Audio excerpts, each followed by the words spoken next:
right, let's kick things off. Welcome, everyone. We're so glad to have you with us today on how to use creative leadership and assessments to train and keep your staff. My name is Leah Woodbury. I'm the head of content here at Procare Solutions. And I'm just going to do a quick introduction for everybody on what to expect today and a little bit about who you'll be hearing from. First of all, let me start with the good stuff. We have $200 Amazon gift cards to give away. One will be a random drawing of somebody who is here at the end, and another one will be for another drawing of if you complete our survey. And just a reminder, you are going to get an email with a link to the recording of this webinar in a few days. So if you missed something or want to go back and listen, don't worry, you're going to get it. Also, we can't see or hear you because video and sound is off during the presentation. Questions, we love them, we want them.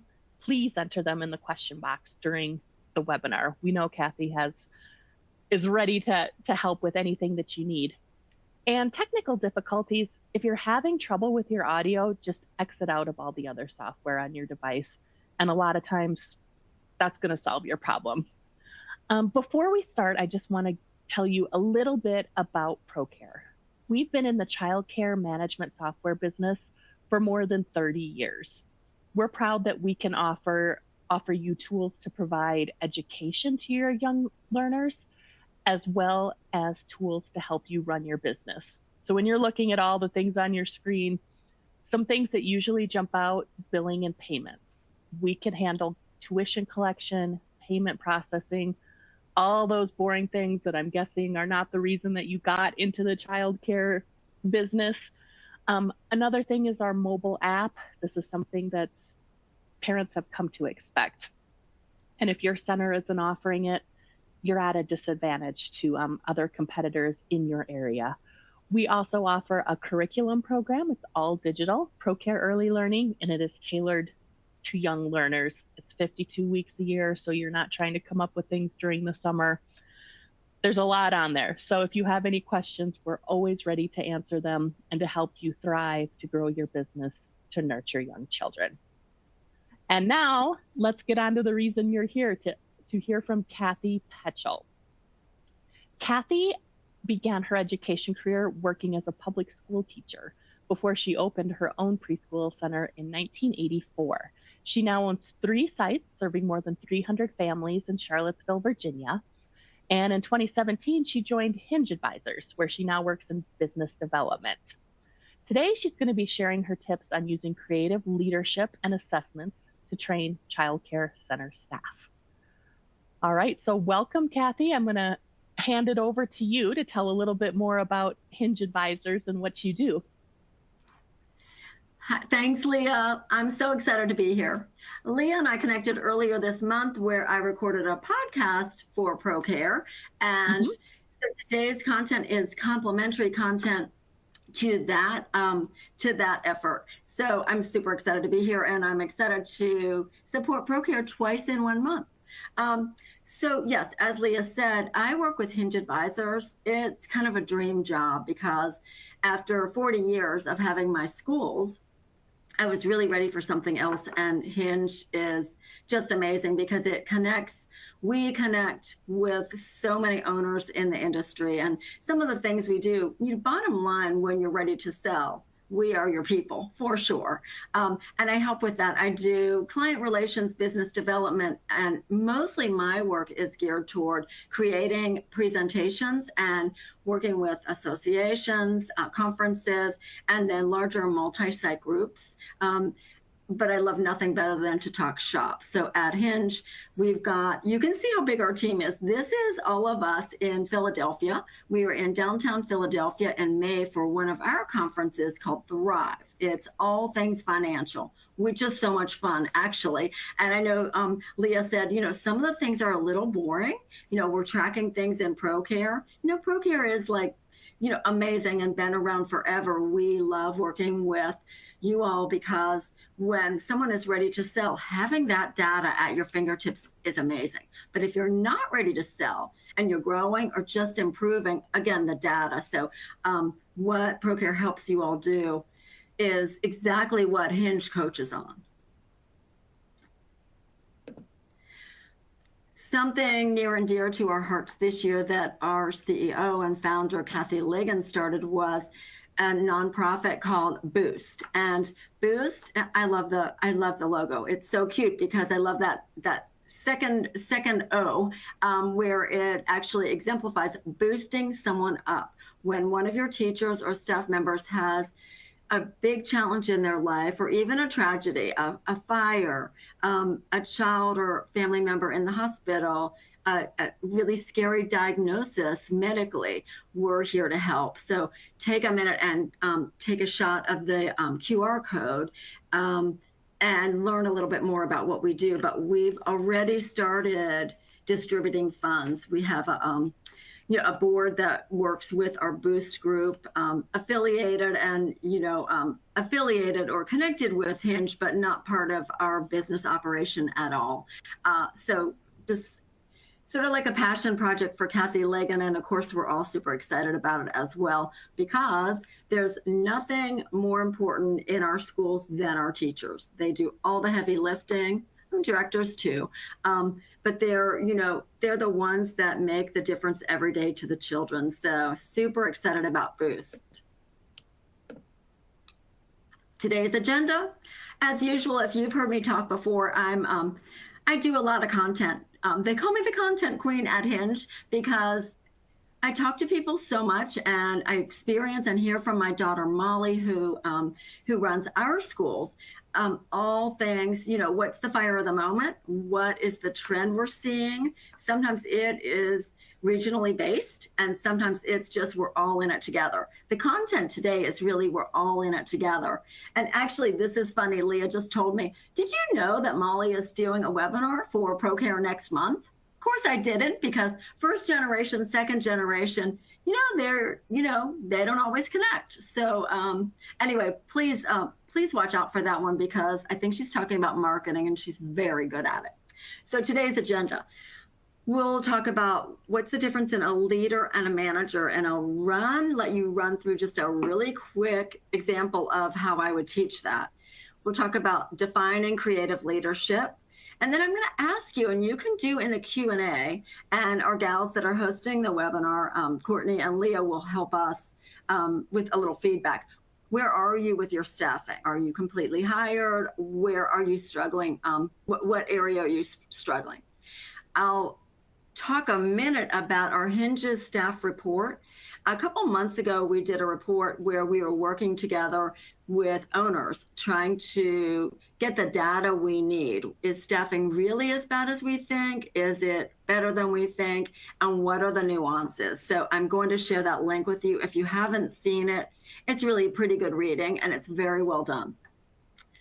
We'll review multi-generations in the workforce. I've talked about this many times if you've heard me on Procare or other webinars. Multiple generations in the workforce can be just the sweet seasoning and the secret sauce for your school, or it can be a little troublesome. So we'll talk about navigating that just a little bit. Then we'll talk a bit about hiring. And this all relates to, if we don't know who we have on our team, it's very hard for us to diagnose and us to come up with creative solutions to keep our staff. So a little bit of background and foundation before we actually go into some strategies. Then we'll talk a little bit about retention, beginning with the end in mind, and things I'd like you to track. Again, I would shout out to Procare on tracking staff. Then we get into some actual strategies, which would be what strategies would be really good when you've got new staff and why. Next part will be advanced staff strategies. You've got someone that's been with you 15, 20 years, 5 or 6 years, they're very seasoned. What's a good way to engage with them? Because you don't want to be boring them or having them feel, here we go again, another staff meeting, another boring, I already know all this. You want to really engage with them, but also help them mentor the newer, possibly younger staff. We'll talk gamification. I would refer to the podcast Leah and I worked on several weeks ago, where we talk about gamification. How can we make it fun? How can we have really fun contests? I mean, after all, gosh, guys, we're in the preschool industry. We love to play. We love to learn, but we're also entrepreneurs. And entrepreneurs, we're a little all over the place. We like to try new things. We're also competitive, and we also want to do our very best. So gamification to me is a kind of a fun strategy. And then we'll talk scorecards. Scorecards kind of can be boring. We're talking KPIs, but how can you make a scorecard fun? Maybe a bingo game. Anyway, we'll talk more about that in a few minutes. Let's get started with the content. I'm in several mastermind groups, and I was just in a group very recently where we talked about what's the difference in being a leader in your company or a manager. So I want you to think about that for a minute. In our companies, and it depends who our listeners are right now, or if you're listening later.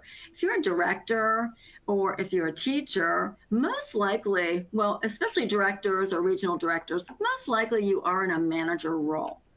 Your owner or your exec team likely wants you to develop your skills so that you become more of a leader.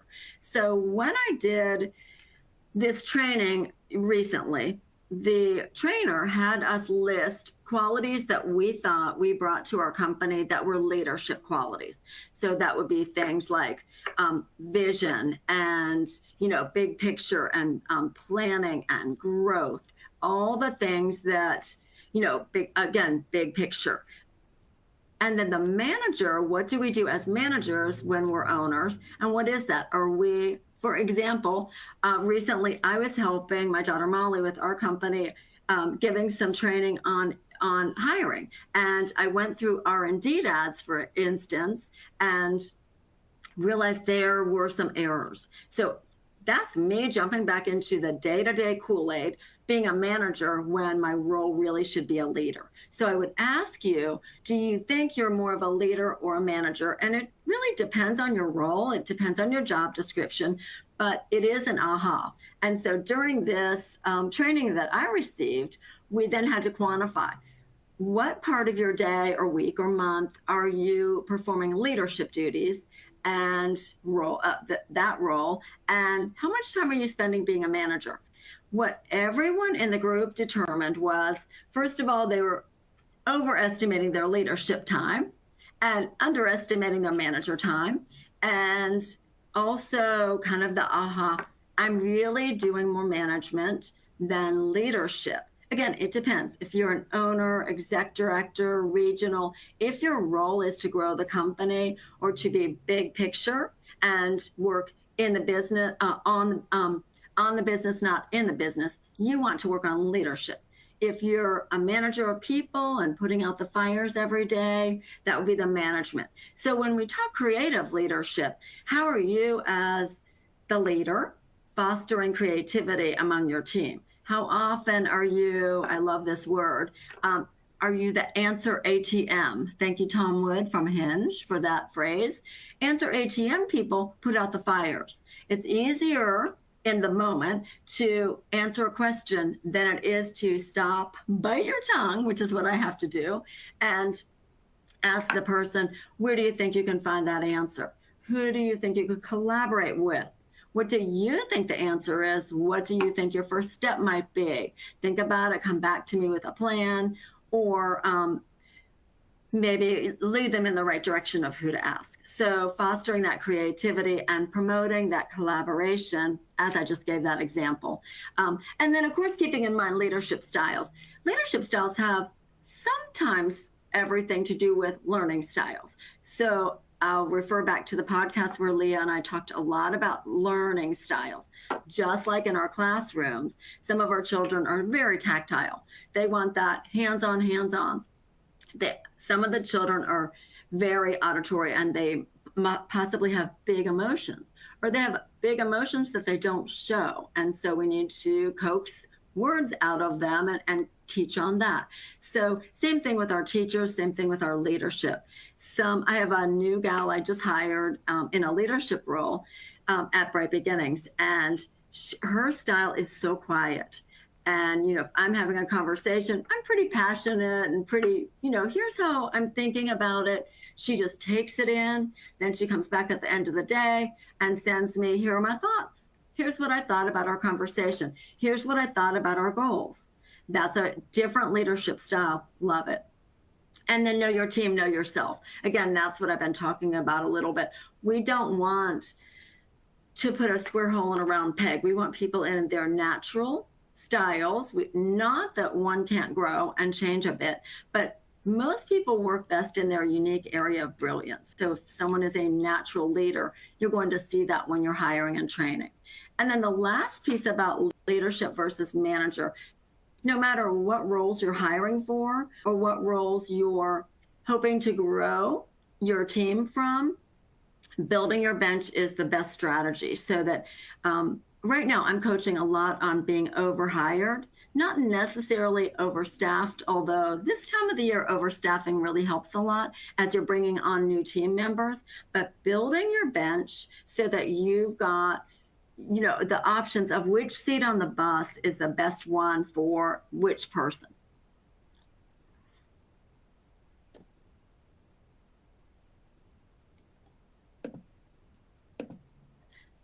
So this is a Q&A question. I'm wondering where you are right now with your staffing.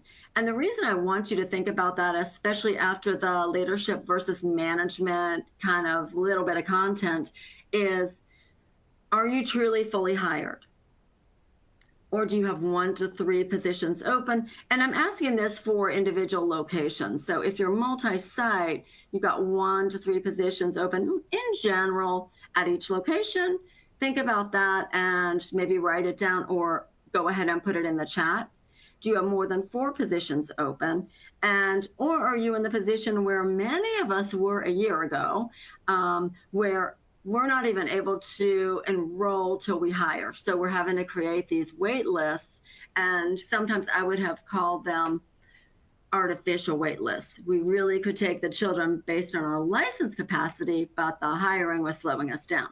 Because if we're, I see some things in the chat. So I'm going to give you a minute to answer that question.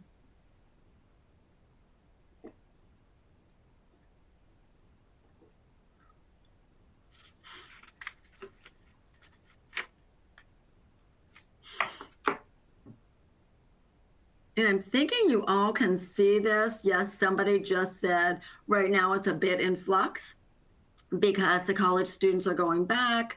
Some teachers are coming back, maybe having been off for the summer. And so there's some transition. And that's why this is the perfect time for us to be doing this webinar. It's the end of August if you're listening in the future. And our idea was that we've all just come through a lot of hiring for the over the summer to get ready for the school year, possibly moving staff into different positions. And some of our staff, our college students, for instance, may be heading out or have already gone. And so this is the time to, and also we've just gotten finished with our staff development, which is fantastic. So everybody's ready to start the school year off. Our curriculum's ready. Our classrooms are perky and spick and span. Now we want to make our plan for creative leadership. What I'm seeing mostly, and Courtney and Leah, please jump in because I was talking and took my eye off of the chat for a minute, the Q&A for a minute. Mostly people have fewer than 3 positions, but I'm also seeing 2 or 3 or 4 people say there's quite a few positions still open and it's stopping them from enrolling. Do you all see anything else? Yeah, it seems like it's kind of all over the place, like hiring, or we have a lot of positions open and then we have understaffed, and we have a lot of people who are right where they want to be. Do you think it's 50-50, Leah? What do you think? I think so. I think it's pretty close. Yeah. I'd say maybe a slightly more are not quite fully hired. Okay. Thank you for that. Slight edge. So Keep watching. I'd love to save this chat because I'd really like to just quantify, it's kind of fun to get this data, guys, and thank you so much for sharing it. I know our schools, I have 3, and we're almost fully hired, or actually almost a little over hired, but we're still making sure everybody has all the training and, that the paperwork and whatnot. So I would expect we'll be really in good shape after Labor Day, but we're fine tuning a few things still. Yeah, Christine, I totally get it. I need teachers who are passionate about working with children. And totally agree. And sometimes they think they will be, and then we hire them, with the hopes that they will be, and they realize quickly, or you realize quickly, they're not quite the right fit, which is why a great strategy is to overhire. I'm almost saying a 3-to-1 these days.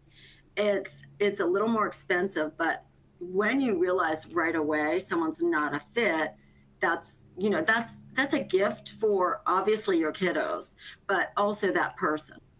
To just do a really soft exit with them.